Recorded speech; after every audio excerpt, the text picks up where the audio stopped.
So doing the hydraulic tensioner upgrade on my 1999 Super Glide here, using the Screaming Eagle kit. Just going to show you guys real quick what comes with the kit and what additional parts and tools you need for the project. So it comes with the cam plate, the high flow oil pump, the two hydraulic tensioners, the primary cam chain and sprockets. This is the driver gear retention kit, the bolts and washers, and you got the bearing retainer. So additional parts you want to get are the full complement inner cam bearings, the two outer cam bearings.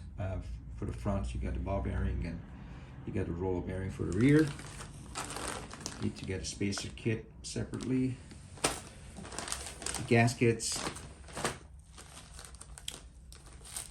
a brand new snap ring for the front cam, and if you have a 99 bike, then you need one of these kits. This is an oil control kit, cam plate support kit, that needs to be installed in a cam plate right here. If your crankcase looks like this, put a picture over here, you need this kit, because from 2000 they changed the crankcase to accommodate the oil passage to lubricate the balancers for the B motors for the softer models. So this is the part number here, but it's in the instructions with the Screaming Eagle kit. The only part number you're not going to have on the instructions is the part number for the snap ring. I'll put it up here. Of course, you need the assembly lube, the red and blue Loctite. Ideally, you have a factory service manual. This is the best. At the very least, you get a climber. This is quite detailed. We're gonna go by the factory service manual during this project. And you need at least one important tool, which is the inner bearing removal and installation tool. It's a must. The other tools you can fabricate, like what I have done. And of course you need a run-out gauge, but you can get a simple one like this one, which has a magnetic base. One thing I want to point out is that if your bike is a 1999 or 2000 model, you're not going to be able to use the assembly, the primary cam chain and sprockets provided in the kit, because you have a cam position sensor on your bike and your rear cam sprocket has a raised ribbon as part of the sensor. So you're not going to be able to use this. And the newer style roller chain, you need to retain your old kit unless you buy an aftermarket rear sprocket with a ribbon, a Fueling 1094, or you bypass your cam position sensor. What I have done, you can follow my video. I'll put the link in the description how to do that. You need to change your ECU and deep pin the connectors, and that way you can use the entire assembly. But for 1999 models though, you also need to change your cams, because the rear cam in the 99 models is a keyed cam. Put a picture over here, and you need the cams from a later model bike from 2000 with a splined rear camshaft to be able to use the sprocket and the whole assembly. So I bought a set of used cams, low mileage. All right, so we're gonna get cracking with this. First thing, we're gonna take off the seat, disconnect the negative battery cable, remove the gas tank. We're gonna take off the air cleaner cover, the front header and exhaust, and a cam cover. I'm gonna do this off camera because it's a simple process.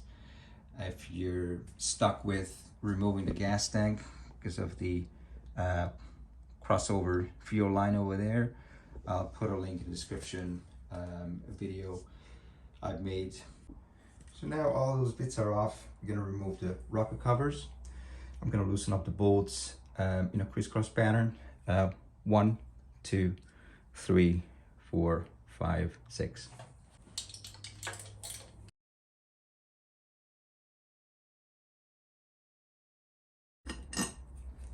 You get a longer bolts on this side.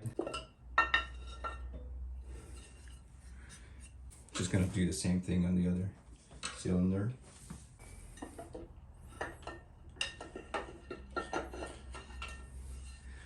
It'd be a good idea to polish these while you're off. Next, we're gonna take off the retainers of the pushrod covers. So it's just flathead screwdriver. Push down the cover and pry it out. Comes right off. It helps when you push it down a bit.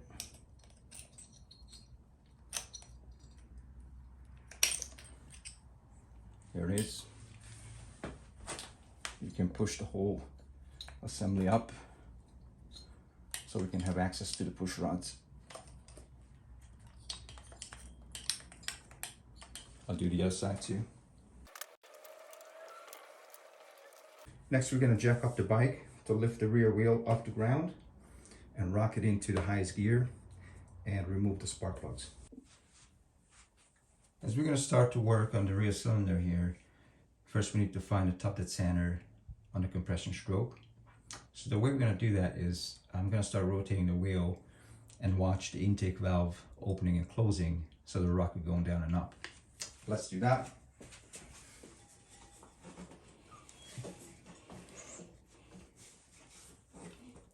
Intake valve opening, rocket going down, and that's coming up. Fully closed. Now at this point, because the piston will start coming up, you want to plug the spark plug hole with your finger, and as you're rotating the wheel, you can hear the air being pushed through. It kind of stops. At that point, it should have reached top dead center, but you can verify it by just using a flashlight. And also, a little rod here I marked. This is 40 millimeters, and this mark should be at the top of the threads of the spark plug hole when you put it in there. So I'm just gonna verify that.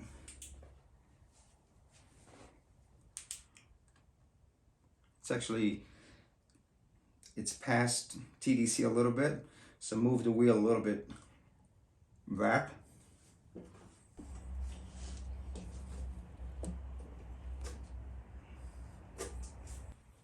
Now it's at the mark.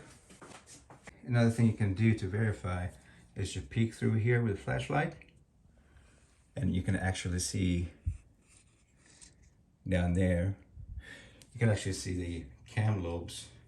They're away from the lifters, so it's on the base circle. So now we just need to make sure there's no tension on the valve train before taking anything off. So you can try to wiggle the rockers, or the easiest way to do it is just spin the push rods. If you can't spin them, that means there's tension on them. So you want to walk away for about 30 minutes to let the lifters bleed down to continue the job. So now we're going to start with the breather assembly. It's just 2 bolts, 3/8 wrench.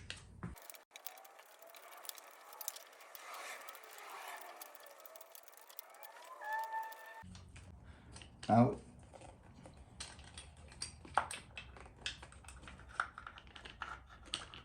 Bit tricky with this long bolt. So there it is, your breather assembly in 2 parts. Now we're going to loosen up the 4 bolts holding down the rocker arm support plate. I'm going to crack them loose in a crisscross pattern.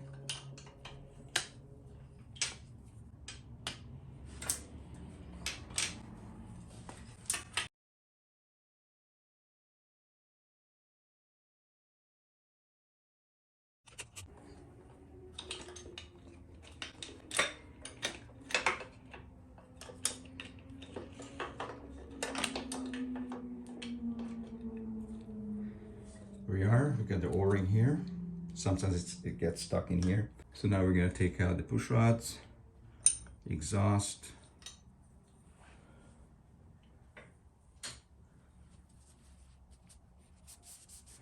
I'm gonna label them.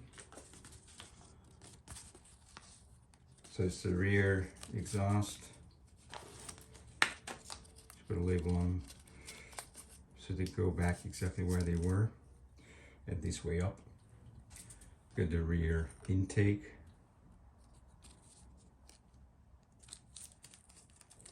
Moving down to the pushrod covers.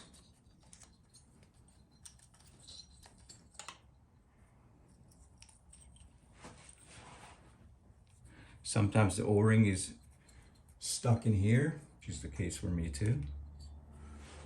Just came right out. Now we're going to take off the lifter cover. So this is 3/16 hex.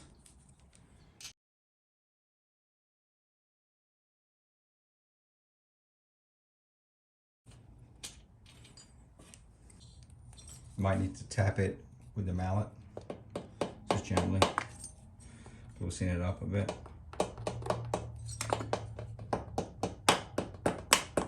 That's it. Comes right off. Get the gasket here. Coming off in pieces, of course.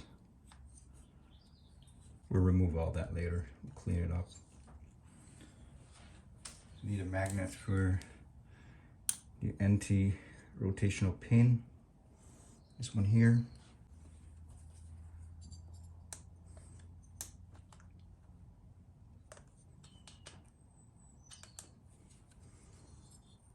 Take out your lifter.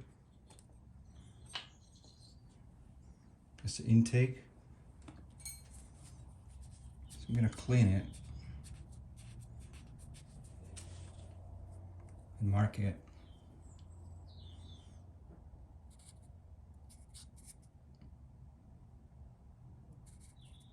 It's a rear intake, so they will go back exactly where they were, facing out.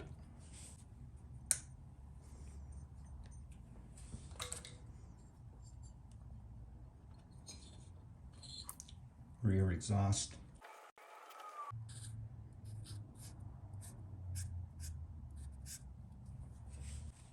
You can of course check it for wear, any wear marks. All right, so we're finished on the rear. We're gonna move on to the front cylinder and find a TDC on the compression stroke and strip it down.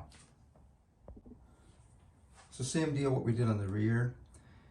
As I'm rotating the wheel, I'm watching the intake valve opening and closing. So the rocket going down and up.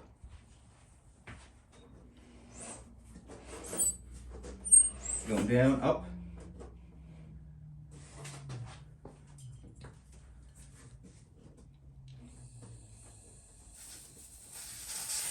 And now stop. Peek through. It's right up. I want to do an accurate measurement, so with my little rod, so just put it on top of the piston. See if the mark lines up with the top of the threads of the spark plug hole, and it does. You can still rotate the wheel back and forth just to see if the rod is moving up and down, just to determine it's really a TDC. You can always just double check the cam lobes are away from the lifters. And of course, spin the push rods, making sure there's no tension on them. And now we're gonna do exactly what we did on the rear, start stripping it down. Now that the front is all done as well, we're moving down to the cam chest. Just gonna show you guys real quick. Being organized is a good thing. So we got two trays marked rear and front. Just make sure nothing is getting mixed up. And down here, well, cutlery tray that never fit into our kitchen drawer comes real handy this time. So the first thing we want to do is loosen up the pinion sprocket bolt. It's a 1/2 inch socket, and we don't need any special tools here because the bike is in 5th gear, and I lower the jack so the wheel is on the ground. We'll engage, back it loose.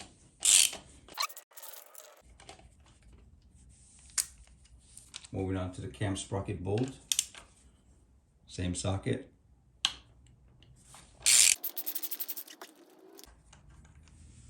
Bolt in the washer. Now we need to unload the tensioner to take the assembly off. So I got this fabricated tool here. It fits perfectly, but you can also use a pair of channel locked pliers. And I get the pin ready, just a nail. Cut the tip off, push it through here, the hole. There it is. Not sure if you can see, but the shoe is quite pitted. The bike's only done just under 10,000 miles. Now we can gently, you might need to pry it off, but you can just rock it back and forth and it comes off really easy. If you're reusing this assembly because you still need to retain your cam position sensor, you need to mark the chain so you know that the outside is this. But I'm not reusing this assembly, so it's okay.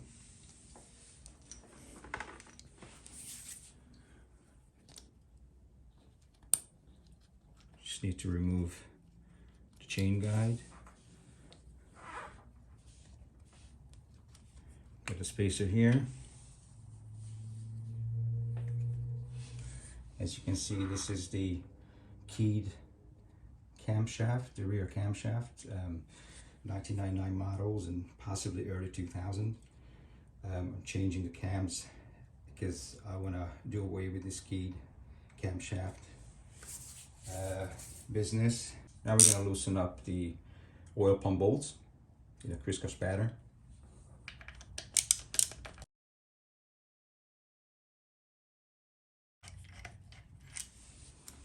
Before we're going to loosen the cam plate bolts, I really want to unload the rear tensioner as well, the secondary tensioner. So you can do that with a Phillips head screwdriver, which has quite deep slots in there. I'm gonna move the camera over a bit. So hopefully you can see it. There is this little arm from the tensioner sticking out, and I'm just gonna get underneath with the Phillips head, just enough to grab it and push it up.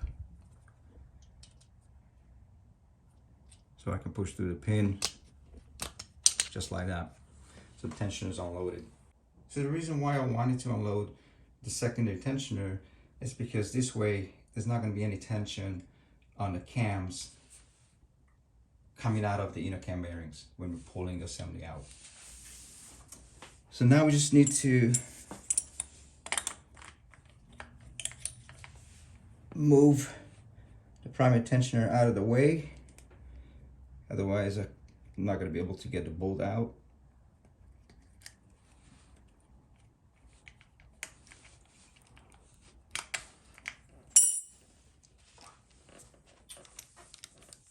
And we're going to loosen the bolts of the cam plate.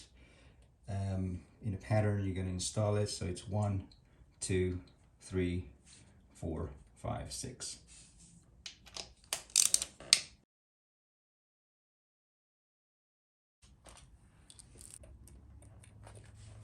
To wiggle it a little bit.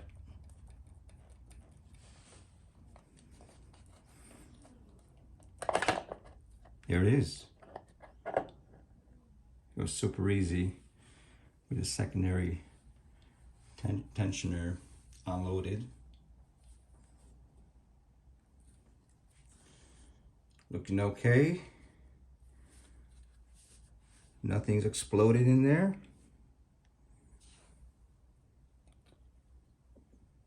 So that's good news.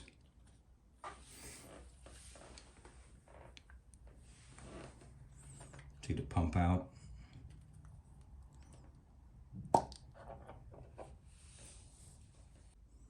I've got the oil pump